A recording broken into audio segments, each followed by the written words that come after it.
Welcome to the Tipping Point Show. I'm Jimmy Evans. I'm so glad that you've joined me today. I have a teaching today called War Drums in Israel, and I want to talk to you about the news that's going on right now and what the Bible says about two wars that are about to happen in Israel. There are major wars that are prophesied, and what we have in the news today is telling us these wars are about to happen very soon. Before I get into that, let me just remind you on September the 17th, here in the Dallas-Fort Worth area, Grapevine, Texas, 5 minutes from DFW Airport, we have a Bible Prophecy Conference happening from 9 a.m. to 5:30 p.m. September 17th at Fellowship Church, Pastor Ed Young, our dear friend there, all day long. And we have great speakers, great content all day long to encourage you, to let you know what's going on here in the end times. Just a very special format there of just really getting all day information and encouragement related to Bible prophecy. I'll be speaking twice that day. I'll also be speaking the next morning at Fellowship Church on Bible prophecy. So if you attend the conference and you're able to stay over, you can hear me again on Sunday morning. We also have Pastor Billy Crone, who's a regular guest here on the program. We have Greg Laurie, who is a contributor to endtimes.com. He's written many books on the end times, terrific speaker, terrific content. We have Dr. Mark Hitchcock. He's written over 30 books on the end times. He is a contributor here to endtimes.com. He'll be speaking that day, along with Pastor Ed Young, who is a terrific speaker, great pastor, great speaker, and Rabbi Jonathan Cahn, who is a dear friend of mine, who I believe is the most gifted prophet of our time. His books are bestsellers. He has revelation that is off the charts, incredible and accurate. And so he'll be there bringing a special message. And so it's $99 a person to attend. It's $49 for the live stream, but we want to give you a 20% discount. We know we have a lot of subscribers to YouTube on our YouTube channel. If you haven't subscribed, hit that button and subscribe right now. We want to give you a 20% discount. So you get 20% off of the 99, 20% off of the 49. We would love to have you be there in person. If you can't, we would love to have you live streaming in. So you can go on conference.endtimes.com right now. Enter into your promo code there. You'll get 20% off. Conference.endtimes.com. The information is right there on your screen. Sign up. We have a lot of people already signed up. So we want you to sign up right now. You can use your discount, by the way, to bring family, friends, neighbors, bring a busload from your church. You can all use your discount code there. So we're going to have a lot going on that day. We would love to have you be a part of that. Let me remind you also of the book that we have, Where Are the Missing People? This is a book that you leave on your coffee table, dining room table, car, office, apartment, dorm room for people who are left behind in the rapture. The number one question that's going to be asked after the rapture is, where are the missing people? And this book is going to be there answering it, leading people to Christ and letting them know what's about to happen and how to prepare for it. And if you go on Amazon, we have hundreds of 5-star reviews of this book, and you can see those reviews there. But a lot of people are reading it right now, giving it to loved ones, and they're getting saved. Their lives are being changed. And so it's not just for later. Many people are reading it right now and it's changing their lives. So where are the missing people? You can go on Amazon. You can also go to missingpeoplebook.com. And if you're buying more than one copy, we give you some great discounts there for missing people. So let me get into this teaching today on war drums in Israel. We live in a very, very serious time. And I know that all of us feel the oppression of what's going in the world right now. And not just related to Israel, but just economically, the pandemic, the evil and wickedness in the world, China, Russia, the war in Ukraine, all the things that are happening. It is oppressive. I mean, this is something I've never experienced before. And I'm 68 years old. I've never experienced anything like this, what's going on in the world right now. I never thought I would live to see what's going on in the world right now. But it's happening, and it's a fulfillment of Bible prophecy. And according to Bible prophecy, there are two major wars that are about to happen in Israel. And I think they'll happen very, very soon, especially the first one. And one of the wars is the Gog and Magog war that you may have heard me talk about already, but I'm going to talk about it here in just a minute. But I want to read you some articles about what's happening in Israel right now. And I believe that we're right on the brink of the Gog and Magog war breaking out. Could be in the next few weeks or few months. I really believe that. But also the Battle of Armageddon. Let me talk about Armageddon first, because what's happening right now in the news is also pushing us very close to Armageddon. Now, this is Joel chapter 3. This is God in the first person talking about the Battle of Armageddon. He says, "Behold, in those days and at that time, when I bring back the captives of Judah and Jerusalem, I will also gather all nations and bring them down to the valley of Jehoshaphat, and I will enter into judgment with them there on account of my people, my heritage Israel, whom they've scattered among the nations, they have also divided up my land. So now remember, when Israel was scattered the first time, they went to one nation. They went to Babylon. God is talking here about you've scattered them among the nations, and then I'm going to bring them back. Okay, that happened in 1948 when Israel came back from the nations of the world, and he brought them back. And it says, in those days and at that time, when I do this, I'm going to do this. He's talking about a generation. That's what Jesus said. This generation will not pass away till all things are fulfilled. So in one generation, 1948, the Jews come back. There's going to be Armageddon. And he says, I'm bringing the nations into judgment in the valley of Jehoshaphat. The valley of Jehoshaphat is the valley between the Temple Mount and the Mount of Olives. And this is where Jesus' feet touch. According to Zechariah 14, when he returns in the second coming, his feet will touch the Mount of Olives, and he will come and judge the nations of the world that have come against Jerusalem. This is Zechariah 12, prophesying Armageddon. The burden of the word of the Lord against Israel. Thus says the Lord God, who stretches out the heavens, lays the foundation of the earth, and forms the spirit of man within him. Behold, I will make Jerusalem a cup of drunkenness to all the surrounding peoples when they lay siege against Judah and Jerusalem. And it shall happen in that day that I will make Jerusalem a very heavy stone for all peoples. All who would heave it away will surely be cut in pieces, though all the nations of the earth are gathered against it. Now, God is the causal agent of Armageddon, and the city of Jerusalem is the focus. God is the one who's bringing the nations of the world to judge them for how they have treated the people, the nation of Israel, and for dividing up their land. Okay, but the city of Israel specifically, the city of Jerusalem specifically, he says, I'm going to bring you, all the nations have gathered against the city of Jerusalem, and I've made it a cup of drunkenness. In other words, it makes them crazy. All the surrounding nations, check that box. And it's a burdensome stone. No nation can solve that problem. Though the United States has tried, the United Nations have tried, no one can lift that stone and solve that problem. Well, let me read a couple of articles here to you about what's happening right now. It's happening to divide the city of Jerusalem, to divide the nation of Israel. And this is from Israel 365 News. This is June the 2nd, 2022, from Adam Berkowitz. It says, Biden's State Department sidesteps Israel to open Palestinian consulate in Jerusalem. And this, let me read a little bit of this article. In a briefing on Tuesday, Ned Price, the spokesman for the Biden administration's Department of State, was asked to comment on reports that they have permanently shelved plans to reopen the consulate in eastern part of Jerusalem. Price responded that the reports were inaccurate. This is quoting him. I don't have any personal announcements to preview, Price said, prefacing his statements. What I can say is that at least part of your question or part of the premise you put forward is not accurate. We remain committed to opening a consulate in Jerusalem. We continue to believe it can be an important way for our country to engage with and provide support to the Palestinian people. We're continuing to discuss this with our Israeli and our Palestinian partners, and we'll continue to consult with members of Congress as well. Meanwhile, at this very moment, we have a dedicated team of colleagues working in Jerusalem and our Palestinian Affairs Office focused on engagement with and outreach to the Palestinians. And this article goes on to talk about how the Biden administration is committed to a two-state solution and going back to pre-1967 boundaries. It means Jerusalem is divided. East Jerusalem goes to the Palestinians, and what they're saying is they're going to open a consulate. They're not talking to the Israelis. They're being extremely rude to the Israelis. They're going to, and disrespectful. They're opening a consulate, which is an embassy, to the Palestinians in East Jerusalem, recognizing East Jerusalem as belonging to the Palestinians and not to the Jews. This is Armageddon. Okay, this is what causes Armageddon. So here is an article, Israel 365 News, June 6th, again from Adam Berkowitz. Here's the title, Jews of Judea, Samaria vow 10 new Jewish settlements during Biden's visit to Israel. And so what they're saying is here that during Biden's visit, rather than honoring what he's saying, see, if the Jews give up East Jerusalem, they lose 2,000 homes for Jews. If they give up Judea and Samaria, is what the United Nations calls the West Bank. The Jews call it Judea and Samaria. It's the land just there around Jerusalem, there, bordering what's called the West Bank. They lose 400,000 homes in the West Bank. The pre-1967 boundaries displace almost 10% of the Jewish population in Israel. There's 7 million Jews in Israel. 600,000 would be displaced by this. And what they're saying is when President Biden come over, they're trying to embarrass Naftali Bennett, the prime minister.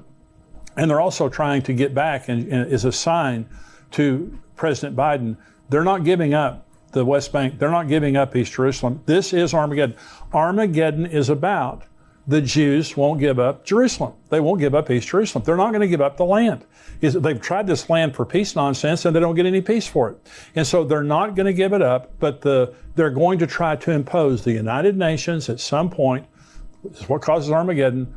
The nations of the world are going to try to force Israel to give up this land, and they're not going to do it. And so what we're seeing right now by the policies of the Biden administration is furthering Armageddon. It's going to happen, and it's happening right before our very eyes. Let me talk now about the Gog and Magog war.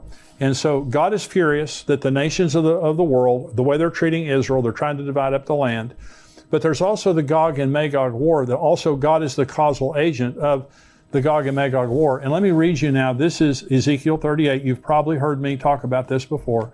This is Ezekiel 38.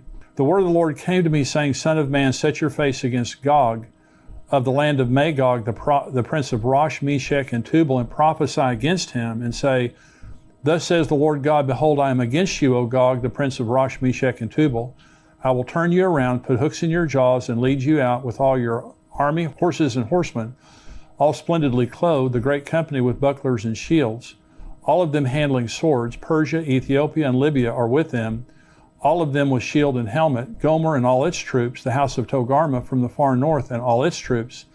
Many people are with you. Prepare yourself and be ready, you and all your armies that are gathered about you, and be a guard for them. After many days you will be visited. Listen, in the latter years, that's the last days, you will come into the land of those brought back from the sword and gathered from many people on the mountains of Israel, which had long been desolate. They were brought out of the nations, and now all of them dwell safely.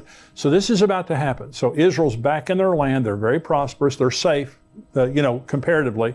They're still very safe.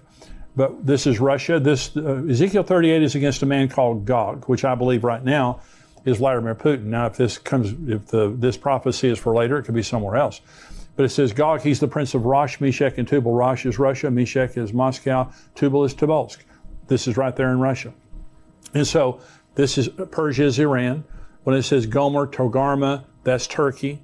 Syria is Syria. Libya is Libya. Ethiopia is what we would call Sudan today. But all these are Muslim nations with the exception of Russia, but they're all militarily aligned with Russia. And Vladimir Putin is the strongman over this entire area of the world there. So this is a regional war that's going to be fought. And so God says, I'm going to put hooks in your jaw and drag you down. The problem that we have right now is Iran. Russia's a problem for sure. Iran is the larger problem for the Israelis because they have a nuclear program, and they have been trying for a long, long period of time to get enough nuclear material for a bomb. And they're there. I mean, they are there, either a day or a week away, or days or weeks away from getting it. But many believe, and I believe, they already have enough nuclear material for a bomb. They need a detonator. They need a missile, which they also have. But they're at the final stages of putting this together. Now, Israel has been conducting for the last month. They just finished a huge, massive drill called Chariots of Fire. And this is practicing bombing Iran and practicing defending all their borders when they get finished bombing Iran. Because they know once they bomb Iran, all heck's going to break loose. And so remember, there's going to be a provocation. God says, I'm going to put hooks in your jaw. I'm going to draw you down to the mountains of Israel. Well, Russia, Iran, Syria, and Turkey are already on the northern border of Israel right now with weapons, ready to attack. And so Israel's bombing in Syria almost every day, Iranian installations there, and Iran is there to build a force, to build a base right on the northern border where they can invade Israel. They're just looking for the opportunity. Well, so this is an article from the Jerusalem Post, and it says, this is June 2nd, Israel sends submarine warships to Red Sea in signal to Iran. It says, in a signal to Iran, an Israeli Navy sent an advanced Dolphin-class submarine and 2 warships for an extensive training excursion into the Red Sea as parts of Chariots of Fire, the Israeli Defense Forces' months-long war simulation that will end this week. And so it talks about, in this article, let me just read you the very end of this article. It says, Chariots of Fire simulated an all-out war on many fronts and was aimed at strengthening the country's defenses and the resilience of its home front, as well as increasing the effectiveness of communication between various corps and commands. The exercise involved nearly every branch of the Israeli Defense Force, including the ground forces, Air Force, Navy, logistics, intelligence, technology, and more. Well, this is a massive drill that took a month that is including every branch of the military.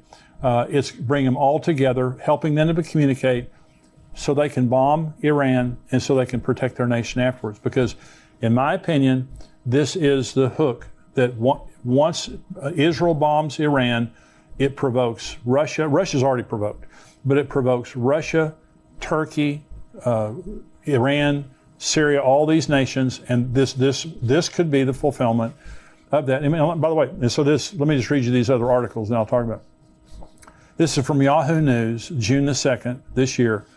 This could be the next big war that grips the entire world. Now look at that title there.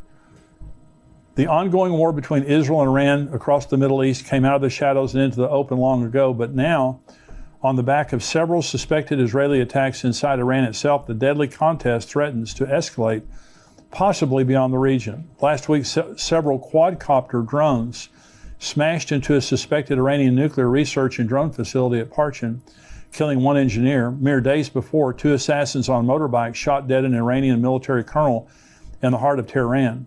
In February, several drones hit an Iranian unmanned aerial vehicle, UAV, base in the west of the country at Kermanshah. Although never officially taking responsibility, various subtle hints by Israeli officials and media reports have left little doubt as to the provenance of these attacks. Now listen to the rest of this article, because this is very important. This is all part of what the Israeli government, just under a year in power, has come to describe as the Octopus Doctrine, a new and risky expansion of its campaign against Iran's military and nuclear capability, the Octopus Doctrine. If in years past Israel did hit inside Iran, it was done covertly, usually through spies and cyber attacks, and almost always targeted Iranian nuclear scientists and facilities. For almost a decade, too, Israel made no secrets of its campaign of airstrikes, primarily inside Syria, against Iranian allied militias and weapons shipments. But now, Israeli officials openly describe a new defensive strategy, as one termed it in the Daily Beast, aimed at the head of the octopus in Iran, and not just his tentacles across the region in places like Syria, Lebanon, Gaza, and Iraq. One more paragraph here. For many years, the Iranian regime has carried out terrorism against Israel and the region via proxies. But for some reason, the head of the octopus, Iran itself, has enjoyed immunity. Israeli Prime Minister Naftali Bennett said in a speech on Sunday, the era of immunity for the Iranian regime is over. Now, that's some very serious rhetoric. And what they're saying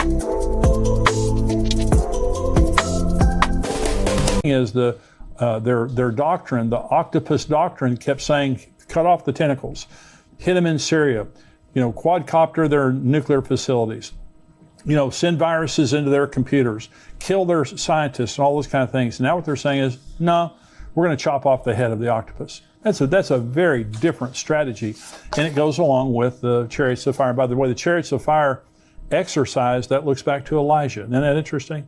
That Elijah, I believe, will be one of the two witnesses in Israel. And so he could already be in Israel right now. But I just think it's very interesting.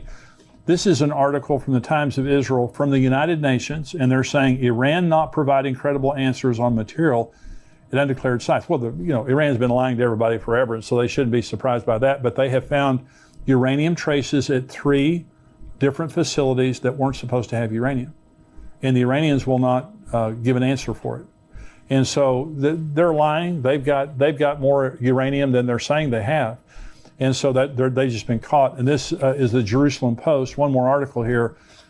Iran crossing uranium enrichment threshold cannot be avoided. Okay, this is from the International Atomic Energy Agency. Okay, it cannot be avoided. So, and they're just saying in here that, and they're downplaying it. And they're saying, yeah, Iran's going to get nuclear material, but they don't have a detonator, and they don't have, it's going to take them a while to build a bomb. Well, North Korea built bombs and had nuclear capability right under our noses. They became a nuclear state under sanctions while the entire world was watching, making much more progress than the world realized. The same thing's happening in Iran right now. Let me just say, I don't know exactly when they're going to get all the material they need, but I'll tell you one group of people that does, and that's the Israelis. The Israelis have moles inside of their facilities, or nuclear facilities. They have spies all over the country. They have probably the best intelligence community in the world. And so the Israelis know exactly where Iran is. And isn't it interesting, with that knowledge, they're having a massive drill called Chariots of Fire. Not just practicing bombing Iran, but also defending their borders after they bombed Iran.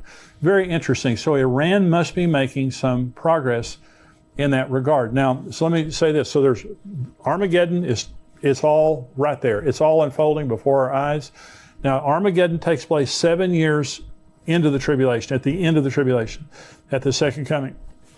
So it's at least 7 years away. If Rosh Hashanah, I'm sorry, if the battle of Gog and Magog happened right now. Now, if you have heard me teach for very long on the end times, you know that I believe that the rapture some year will happen at Rosh Hashanah. Now, Rosh Hashanah this year is from sundown September 25th through sundown September 27th. It's a 2-day feast, okay? So we don't know the day or the hour. And so there are 7 feasts of Israel that are a prophetic grid of the future.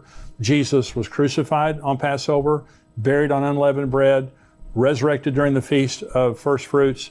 Pentecost came. Last weekend was a Pentecost. Pentecost came on the Feast of Pentecost.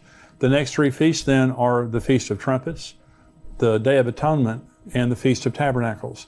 And so I believe the Rosh Hashanah is the rapture, the Day of Atonement is the second coming, and the Tabernacles is eternity with God, us living with God for all of eternity. So we have 3 more feasts about to happen. So I believe, and what I've taught is, I believe some year that the Gog and Magog war will happen around the Feast of Trumpets, either right before or right after.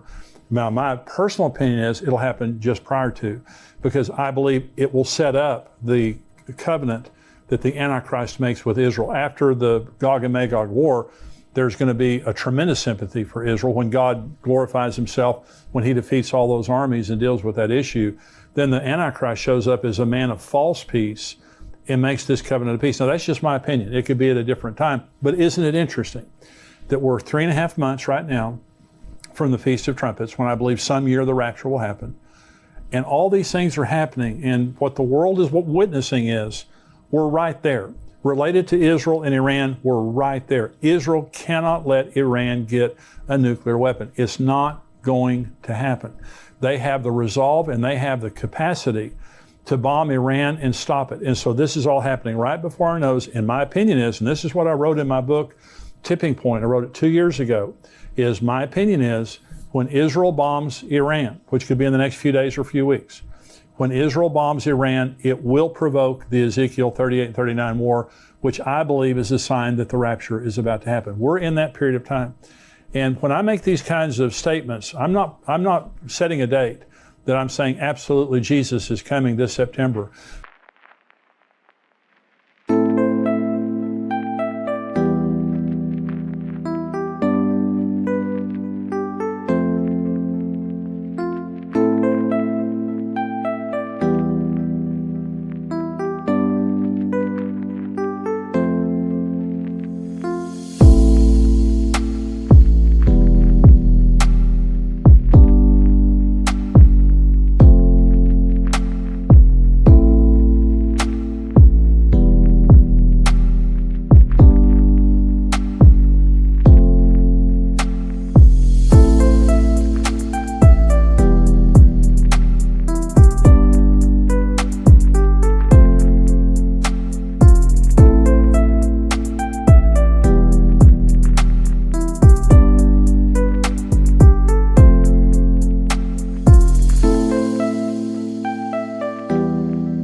but I've never seen in my lifetime the events that we have going on in the world right now. And in my heart, I pray that this is the year that Jesus will return. And all the signs of the times are there. And I'm just reading the signs of the times. And so I hope that this has been a blessing to you today. If you're watching on YouTube, I just want to say thank you for joining me. I hope you'll become a subscriber to endtimes.com. We have articles and videos that come out all week long. This week we talked about China's growing footprint in the world. China is a very troubling nation in the world right now. We talked about Iran's nuclear weapons, famines in Africa. We also had an article from Dr. Mark Hitchcock on the numbers in Revelation. Are they symbolic or are they literal or are they a combination of the two? I wrote an article about going through the storms of life, how Jesus taught us how to go through the storms of life. We also had a video that was released today by Dr. Mark Hitchcock that was talking about the World Forum that was just held in Davos, that they're talking about tracking us and tracking our carbon footprint because they're talking about global warming. And he did an article, a video, talking about how that could be used by the Antichrist to ultimately control us. And so we have all kinds of articles and videos, plus we have the full Tipping Point show that only our subscribers get. I want you to become a subscriber to endtimes.com, $7 a month, $77 a year. You get the full Tipping Point show. I'm about to answer questions. In the rest of this podcast, I'm going to answer questions, lots of questions from our subscribers. And want you to be a part of that. But subscribe, $7 a month, $77 a year. We'd love to have you be a subscriber to endtimes.com. And if you're watching on YouTube, be sure and subscribe to this channel so you know every time we have something that comes out. God bless you. I'll see you next time. Goodbye.